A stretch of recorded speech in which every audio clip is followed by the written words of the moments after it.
What kind of mother feeds the whole village with joy and laughter, but lets her own children starve in silence? This is not just a tale. It is a wound, carved into the memory of a village. They called her mother of all, but her own children, they called her something else entirely.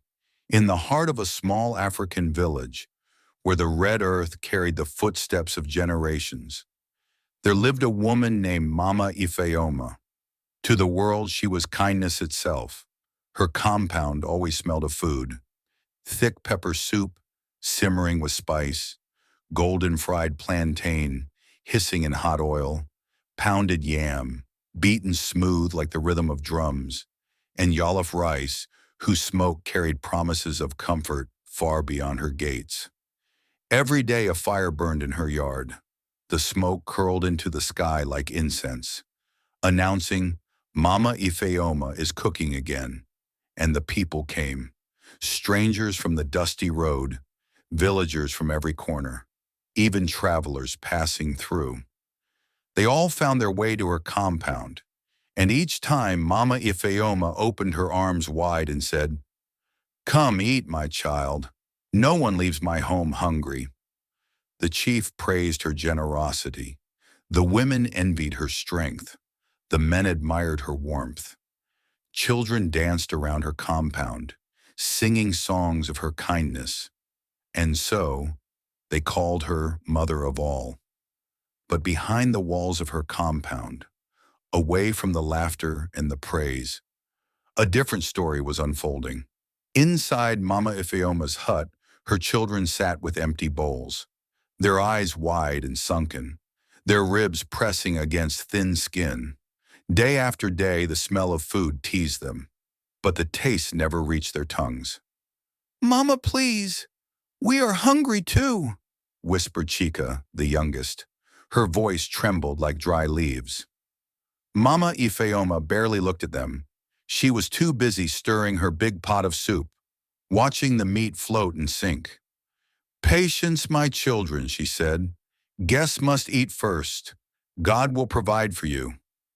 But when the guests left, carrying full stomachs and blessings on their lips, the pots were always scraped clean, not a grain of rice, not a drop of oil. God, it seemed, had forgotten Mama Ifeoma's children. To the village, her life looked perfect. She never ran out of firewood. Her pots seemed to fill themselves. Her yard was always bright with laughter. But the truth lived in shadows. The children sat silent in corners, clutching their bellies, while strangers licked their fingers and smacked their lips. The very food meant for their survival became their torment. The smell filled their lungs, but never their mouths. Nights were worse. Their dreams were filled with food they never ate: bowls of rice, plates of yam, roasted fish. They woke up to nothing but silence and gnawing hunger. The eldest son, Ifeanyi, watched his siblings shrink day by day. His brothers no longer ran in the village square.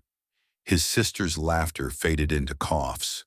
One night, as they huddled together beneath a thin mat, he whispered, "Brothers, sisters, if Mama will not feed us, we must feed ourselves." But how? The pots were always empty by the time they touched them. The younger ones looked at him with hollow eyes, waiting for hope. But even if Fanny had no answer, his own stomach groaned like thunder. Still, something inside him hardened. That evening, Mama Ifeoma welcomed more visitors. Her yard glowed with firelight. Her pots bubbled with goat meat. The smell spread into the night. The children stayed back, watching silently. When the last stranger left and the compound grew quiet, they crept into the kitchen. The pots were there, lined against the wall, their blackened bottoms glistening in the firelight. Ifeani lifted the lid. Empty. The second pot. Empty. The third. Nothing. Rage filled his chest. He picked up the nearest pot and slammed it to the ground. Clang! The sound tore through the night. His siblings joined him. One pot after another crashed onto the red earth. Crash! Clang! Boom! The noise was so loud it pulled the villagers from their beds. They ran toward Mama Ifeoma's compound with lanterns in hand, their voices rising in confusion. What is happening? Is it thieves? Has something attacked the compound? But when they arrived, the sight froze their hearts. There stood Mama Ifeoma's children, skinny, furious, their eyes burning with betrayal. Around them lay the shattered remains of pots that once fed the whole village, and beside them stood Mama Ifeoma, frozen in shame, her hands trembling. The villagers gasped. "They are starving," someone whispered. "These are her children," another said in disbelief. They looked from the broken pots to the gaunt children, and then to the woman they had worshipped. Whispers spread like fire. She fed us, while her own blood starved. The illusion was broken. That night no one praised Mama Ifeoma. No one called her generous. No one blessed her name. Some villagers wept. Others turned away in anger, ashamed of the food they had eaten while her children wasted away. Even the chief, who once called her the pride of the village, stood in silence. From that day, strangers stopped coming to her compound. The laughter that once filled her yard faded into echoes. Her children left one by one, unable to bear the sight of the pots that had betrayed them. Ifeani was the first, carrying his siblings into a future far away from her fire. Mama Ifeoma remained behind, her yard cold, her firewood untouched, her pots gathering dust.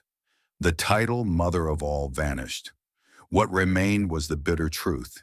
She had been mother to none. In time, the story of Mama Ifeoma became a warning. Elders told it by moonlight, their voices heavy with sorrow. What good is generosity if it forgets the home? What good is kindness if your own blood suffers? The villagers carried the memory like a scar, a lesson carved into their hearts. And Mama Ifeoma? She sat alone, her compound silent, her children's voices gone forever. Because a mother who forgets her children cannot truly feed the world.